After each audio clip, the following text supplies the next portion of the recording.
बहस करते हैं आप, बहस से आप उलझ जाएंगे, आपको परेशानी होगी। बहस तो मियाँ बीवी की हो जाए ना तो तलखी बड़ी हो जाती है, हालांकि बड़ा करीबी रिश्ता है कि नहीं। बहस हो जाए तो तलखी हो जाती है, झगड़े हो जाते हैं। तो अब घर के अंदर बहस हो जाए तो काम नहीं देती, तो बाहर कैसे काम देगी। जो हालात से कभी बहस, और अपने स्टेटस को मलूज़े खातर रखें। जब आप छोटे आदमी पर बरस रहे होते हैं, और मैं अक्सर कहता हूं कि मियाँ बीवी की लड़ाई में हमेशा कसूर मियाँ साहब का होता है।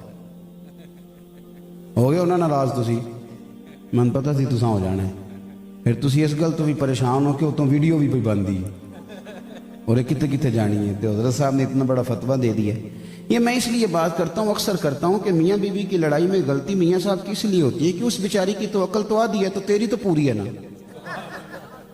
तो तू बड़ा पागल है जो बहस किए जा रहा है, तू मेहरबानी कर, तू थोड़ा ठहर जा। इसलिए कि वो बेचारी वो आप कई बातें सारी रात समझाएं, पर सवेरे आप उठें तो जहां वो खड़ी थी वो सवेरे वहीं खड़ी होती है। क्यों? मेरी बात को समझो।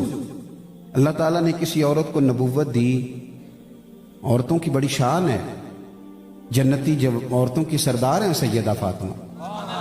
उम्मत ने दीन सीखा है सैयदा आयशा सिद्दीक़ा से। इनकी अजमत का इनकार नबी को पैदा तो औरत ही करती है ना, लेकिन अल्लाह ने औरत को नबूवत नहीं दी। औरत बैत नहीं करती, मनसब इमामत नहीं औरत का। क्यों नहीं? इसलिए कि उस बेचारी का शऊर जितना है उसके मुताबिक उससे काम लिया जाए। आप बहस करते हैं, कभी भी बहस न करें। अल्लाह के बंदों ने तो बड़े बड़े लोग जो बहस करने आए ना, उनसे भी बहस नहीं की। मैं रब करीम के बंदों की शान बता रहा हूं। उन्होंने बहस हजरत फखर जहां देलवी रहमतुल्लाह अलैह, सूफिया में बहुत बड़ा नाम है। ये जितना सिलसिला है ना चिश्त का, ये सारा ऊपर जाके हजरत मौलाना फखर जहां देलवी का मुरीद बनता है। हजरत फखर जहां देलवी जामा मस्जिद दिल्ली के खतीब थे, और हजारों लाखों लोग जुमा पढ़ने आते थे। और आपको अल्लाह ने ये एहसास दिया था कि जो आपके सामने खड़ा होता था उसे बताना नहीं पड़ता था मेरे दिल में क्या है। बंदा सामने खड़ा होता था, हजरत हाथ उठा देते, या अल्लाह बे औलाद है, दुआ कराने आया, इसे औलाद की दौलत अता फरमा। कोई आया है सामने खड़ा हुआ है तो या अल्लाह ये बेरोजगार है, इसे रोज। और इस पर हदीस दलील है, इत्तकू फिरासतिल मोमिन फइन्नहु यंजुरु बिनूरिल्लाह, ओ कमा क़ाल सल्लल्लाहु अलैहि वसल्लम। तिरमिज़ी में है, हुजूर ने फरमाया कि मोमिन की फिरासत कल्बी से डर जाओ, वो अल्लाह के दिए हुए नूर से देखा करता है। तो अब उनका रश आहिस्ता आहिस्ता ज्यादा होने लगा, दुनिया ज्यादा अकीदतमंद होने लगी, ये लोगों को गवारा नहीं होता। फिर कोई ना कोई कहानी बनाते हैं, और हमारे दौर में कोई ना कोई क्लिप काटते हैं आगे पीछे से उतार के, फिर वो कोई ना कोई जो है ना वो प्रोपेगेंडा करते हैं, मिजाज बन जाता है। तो हजरत फखर जहां देलवी का जब उरूज होने लगा तो बादशाह फिक्रमंद हो गया। उसने कहा कि अगर ये पीर इसी तरह उरूज पे चला गया तो मेरा तख्ता उलट देगा, क्या करें। एक तवाइफ को बुलाया, एक साजिश रची, उस तवाइफ को कहा इस तरह करके अदाकारी करनी है, उसे पैसे दिए, वो मान गई। हजरत जुमा पढ़ के सीढ़ियां उतर रहे थे, इधर दाएं बाएं आगे पीछे मुरीदों का रश था। हजरत नीचे उतर रहे थे तो वो खातून ना बड़ी बन संवर के सामने आके खड़ी हुई। और चूंकि अदाकार बड़े तेज होते हैं, फनकार तो कोई भी हो ना, किसी स्टेज पे भी हो फनकार, तो फन का मुजाहरा करने से बाज आता। ये मैंने देखे हैं बड़े बड़े फनकार, और बड़े बड़े स्टेजों पे असल में फनकार होते। तो वो फनकार औरत थी, उसको बड़ा तरीका आता था। वो आई तो गुफ्तगू यूं शुरू की कि जैसे बड़ी जानने वाली हो पुरानी। तबीयत कैसी है, वो कमर में दर्द थी, उसका क्या अब हाल है। लोग बड़े परेशान हैं कि हजरत को बड़ा जानती है तवाइफ। फिर उसने बड़ी अजीब बात की, कहने लगी नाराज ना होइएगा, बाजार गई थी तो आप रात को आए थे ना जब मेरे घर, माज़अल्लाह, तो ये खोटे सिक्के दे गए आप गलती से, तो वो दुकानदार ने लिए नहीं, तो मेहरबानी करें ये सिक्के रख लें। सारे मुरीद पक्के नहीं होते, कुछ कच्चे पक्के भी होते हैं। सही कह रहा हूं। वो जो कच्चे पक्के थे ना, कच्चे पक्के, वो परेशान हो गए कि हमने वैसे कभी पूछा नहीं कि बाबा रात को कहाँ होता है, हम तो घर छोड़ के आते हैं, तो ये कभी पता नहीं किया ये रात को कहाँ होते हैं। कच्चे पक्के पिलपिले जो थे वो कभी दाएं निकल जाएं कभी बाएं निकल जाएं, सोचे उनकी बिखरने लगी।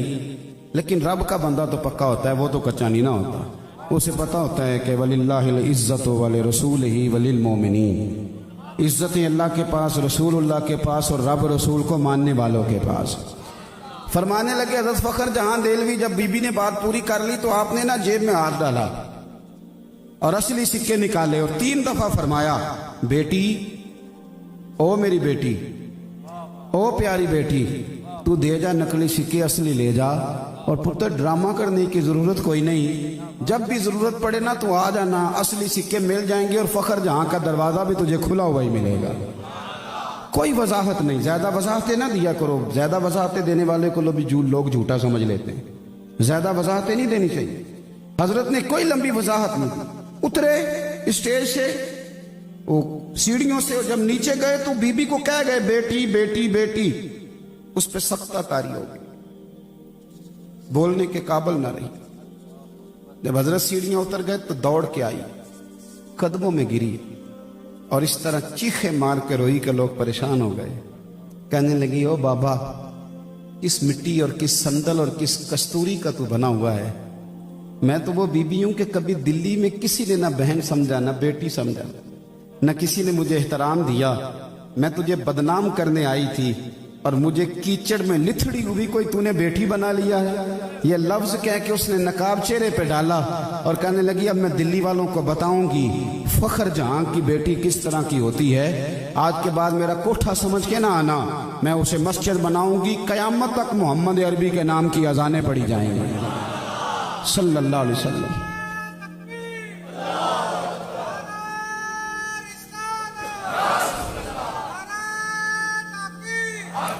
او بھائی،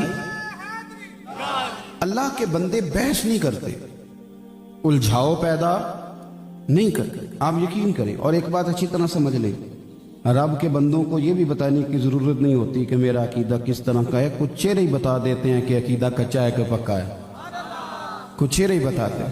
مہربانی فرمائیں، یہ الجھاؤ سے نکلیں، اپنی زندگی عاجزی والی، اپنے کام سے کام رکھنے والی، اور اپنی مصروفیات میں ڈھیر سارا درود پاک شامل کریں، تلاوت شامل کریں، تھوڑا کم کریں بحثوں میں، میڈیا میں، ان چیزوں میں الجھنا، اپنا مسلح بات کریں، اپنی روحانی ضروریات کو پورا کریں، اپنے وظائف پر توجہ کریں۔ میرے پاس کچھ سنگی آتے ہیں، کئی دفعہ کہتے ہیں مرید فلانی جگہ پہ ہیں، طالب کر لیں، تو میں کہتا ہوں پیر صاحب نے شجرہ دیا پڑھتے ہو؟ ان کے دیے وظیفے پڑھتے ہو؟ کہتا ہے جی بس دعا کریں۔ تو میں کہتا ہوں جب ایک کی دی ہوئی تعلیمات نہیں پڑھی جا رہی تو 3 کی کیسے پڑھو گے؟ تو آپ ایک کی تو پڑھو، کچھ کرو تو صحیح، کرتے ہی نہیں۔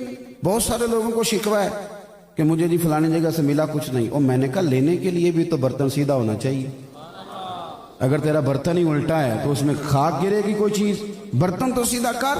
رب کریم کے بندوں نے زندگی میں کوئی الجھاؤ نہیں بناتے، مزاج نہیں۔ عشق سرکار سے دل جس نے سنوارا ہوگا،